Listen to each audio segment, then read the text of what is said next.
வருஷம் கழிஞ்சு போச்சு, முடிந்து விட்டது. 13வது ஆண்டு.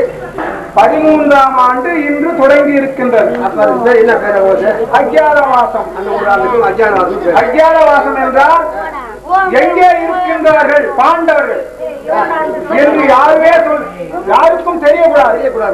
இங்கே இருக்கின்றார்கள், அங்கே இருக்கின்றார்கள், நான் பார்த்தேன் அங்கே, இங்கே நான் பார்த்தேன் என்று யாருமே சொல்லக்கூடாது. அப்படி சொல்லிவிட்டார்கள். இவர்கள் யார் கண்ணுக்கால் தெரிந்து விட்டால் மீண்டும் 12 வருஷம் வனவாசம், ஓராண்டு அஜ்ஞாதவாசம். அதை அனுப்பும் போதே சொல்லிட்டான், முன்னாடி அட்வான்ஸ் பண்ணிட்டான். ஆமா, ஆகையினால 12 வருஷம் வனவாசம் எப்படி எப்படியோ கழித்து விட்டோம். ஓராண்டு அஜ்ஞாதவாசம் இன்று தொடங்கி இருக்கின்றது. நாம் அது ஜாக்கிரதையாக இருக்க வேண்டும். யார் கண்ணுக்கும் தெரியக்கூடாது. புரியுதா? இந்த 12